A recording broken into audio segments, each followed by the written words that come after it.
Hey, welcome in. Well, here's some disturbing news. Turns out rabies could mutate into a zombie virus, says new study.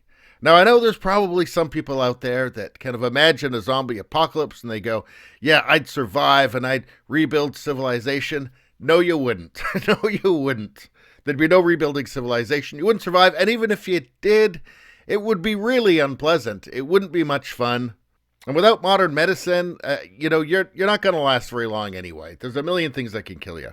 So it would just be a terrible, terrible thing, and you don't want to live in that world.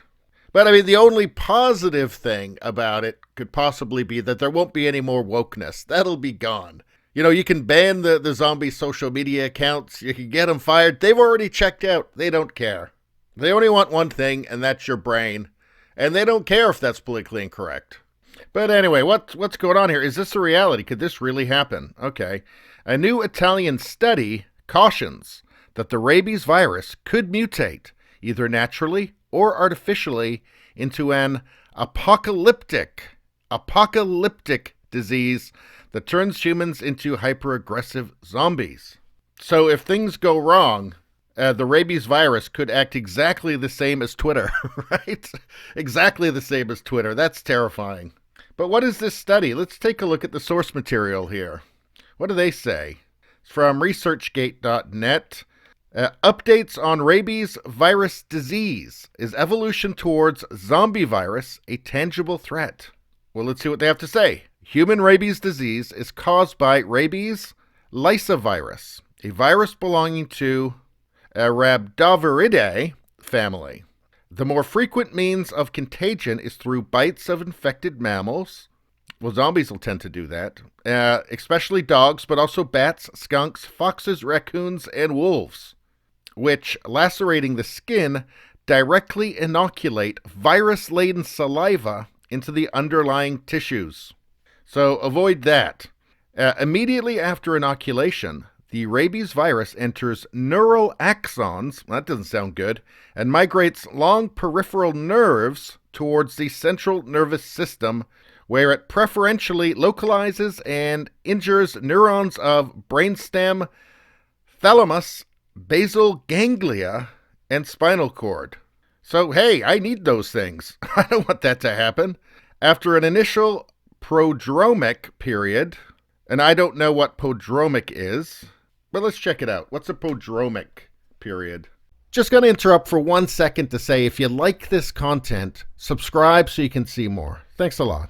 Let's see. In medicine, a prodrome is an early sign or symptom that often indicates the onset of a disease, such as zombie virus, before more diagnostically specific signs or symptoms develop. Okay, so something's starting to go wrong. After an initial something is starting to go wrong period, the infection evolves towards two distinct clinical entities, encompassing encephalitic, i.e. furious. So that sounds like the 28 days later virus.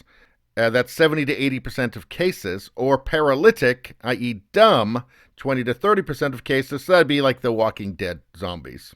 The former subtype is characterized by fever, hyperactivity, hydrophobia, hypersalivation, deteriorated consciousness, phobic or inspiratory spasms, autonomic stimulation, irritability, up to aggressive behaviors. So every hypochondriac in the audience is wondering if they have any of these, probably all of them right now. I think I'm good. I don't think I have hypersalivation. I'm pretty sure. Deteriorated consciousness? Well, that one, I don't know. Definitely not hyperactivity. Not on a Sunday afternoon anyway. So this is just the abstract, by the way, so we're not going to go any deeper than this. Let's get to the meat of it. So anyway, it says, since patients with encephalitic rabies remind the traditional image of zombies, we need to think out of the box in that apocalyptic epidemics of mutated rabies virus may be seen as an imaginable menace for mankind. May be seen as an imaginable menace for mankind. So they're saying, yep, this could happen. This would be theoretically possible by either natural or artificial virus engineering. But artificial virus engineering, nobody would do that, right? That's impossible, right? It's bats. It's always bats. It's only bats. Well, bats and pangolins, right? So I guess we just don't need to worry about this artificial virus engineering, because I think CNN told me that would never happen. Anyway, producing viral strains characterized by facilitated human-to-human transition, faster incubation, enhanced neurotoxicity, and predisposition towards developing highly aggressive behaviors. So they're saying here that it could happen by natural or in a lab that could produce viral strains characterized by facilitated human-to-human transmission, so make it more catchy, and make you sick faster, so there's less time to respond, make it more toxic or neurotoxic, and give it a predisposition towards developing highly aggressive behaviors. So again, exactly like what happens when people go on Twitter. So I guess if they get this virus and they're on Twitter, it's game over for the planet. Anyway, it says, admittedly, the paper approaches the theoretical idea that since the rise of you-know-what, the world must begin to think out of the box when it comes to large-scale epidemics.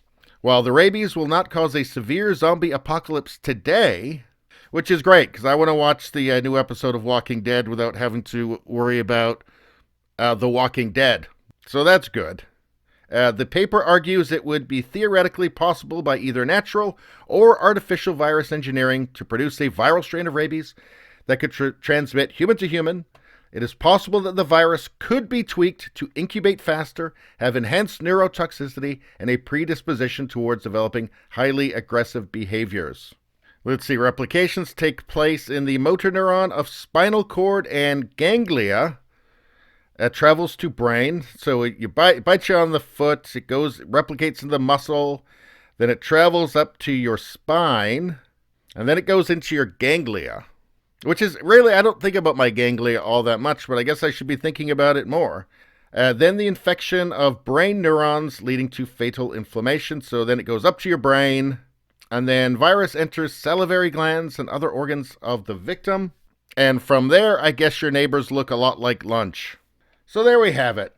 It could happen. Something could happen. Something crazy could happen. Is it very likely? Well, they don't really say here. But I think it's unlikely. They say rabies is a preventable disease and tens of millions of people receive a post-bite vaccination per year. While deaths are preventable, tens of thousands of people in Asia and Africa still die from the virus per year. So it is treatable, but what if in a lab, somebody makes something, a version of this that isn't treatable? So I don't know, could it happen? It's not like the history of the planet isn't filled with just horror after horror. Anyway, that's all I got to say about that. Please subscribe, like, and share. That really helps me out. If you'd just like to listen, there's the podcast, Radio Baloney. It's on pretty much every platform. If you look for it, you will find it. Thank you very much. I will see you next time.